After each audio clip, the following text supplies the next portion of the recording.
खबर उत्तर प्रदेश के गाजीपुर से, जहां केंद्रीय मंत्री महेंद्र नाथ पांडेय ने गाजीपुर पहुंचे। केंद्रीय मंत्री महेंद्र नाथ पांडेय ने मीडिया के सवालों का जवाब देते हुए कहा कि चर्चा यही है कि इंडिया गठबंधन बिखर रहा है। महेंद्र नाथ पांडेय ने कहा कि ये स्वार्थों का गठबंधन है। महेंद्र नाथ पांडेय ने कहा कि इंडिया गठबंधन का टूटना स्वाभाविक है।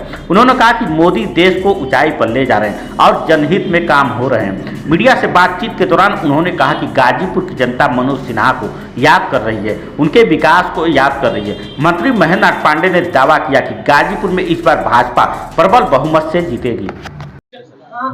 गाजीपुर में ICHR Indian council of historical research का एक बड़ा प्रोजेक्ट है। प्रोजेक्ट है 1942 के अंदर जो जन प्रतिरोध हुआ था आज़ादी की लड़ाई में, उसमें गाजीपुर में किस तरह का जन प्रतिरोध हुआ उस पर एक बहुत बड़ा रिसर्च वर्क चल रहा है। डॉक्टर आनंद शंकर सिंह ईश्वर शरण PG कॉलेज के प्रिंसिपल हैं प्रयागराज में, उनकी अगुवाई में उस पर एक सेमिनार आयोजित है और उसका सह प्रायोजक शाहजानंद महाविद्यालय और उससे जुड़े लोग। मैं उसी में मुझे लोगों ने एज ए चीफ गेस्ट मुझे व्याख्यान के लिए बुलाया। सर, इस समय इंडिया गठबंधन का बड़ी जोरों पर चर्चा है।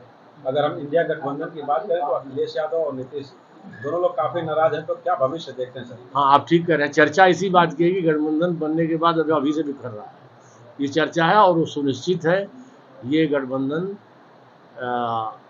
कोई स्वार्थों का गठबंधन है। और स्वार्थों का गठबंधन निरुद्देश्य होता है, उद्देश्य स्वार्थपूर्ति है। स्वार्थपूर्ति में बाधा आएगी तो टूटना स्वाभाविक है। और मोदी जी जिनके खिलाफ गठबंधन कर रहे हैं वो आज देश को ऊंचाइयों पर ले जा रहे हैं, जनहित के बड़े काम हो रहे हैं, राष्ट्रहित के काम हो रहे हैं, तो समाज इसको देख रहा है और अच्छा है। समाज को इनके इस रूप को देखने का अवसर पहले ही मिल गया। आम आदमी पार्टी की खूब चर्चा हो रही सर। हालांकि शराब कांड में 2 लोग जेल चले गए, संजय सिंह और मनीष सिसोदिया, और अरविंद केजरीवाल को ED पूछताछ के दौरान पहुंच नहीं गए।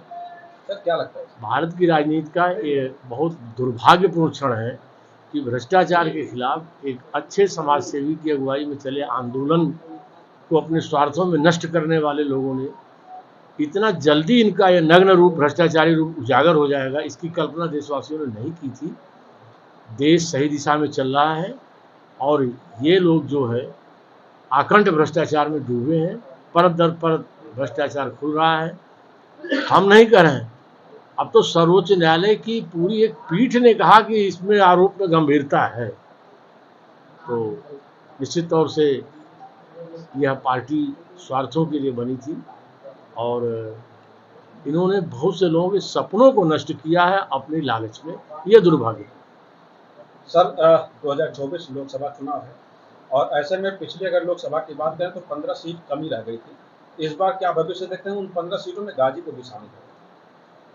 गाजीपुर की जनता दिन प्रतिदिन पिछले दिनों श्री मनोज सिन्हा जी के, मोदी जी की अगुवाई में विकासपरक कार्यों को याद कर रही है और वो देख रही है कि कैसे हम लोगों ने, जिन लोगों ने भी ऐसी थोड़ी भूल की, कुछ प्रतिशत की कमी रह गई, वो याद कर रहे हैं कि हम लोगों ने एक ऐसे को चुना जो केवल अपने तक सीमित रहा और अपने स्वार्थों तक रहा। दुर्भाग्य से आज वो सदस्य भी नहीं रहा क्योंकि उसके कृत्य ऐसे थे। उस परिस्थिति में गाजीपुर इस बार प्रबल जनमत से भाजपा जीतेगी, ये आपको मैं भरोसा देता। सर, उम्मीद जताई जा रही है कि कौन प्रत्याशी हुआ, क्या लगता है? ये पार्टी नेतृत्व निर्णय करेगा। ये सब हम आप सबको शुभकामना देते हैं।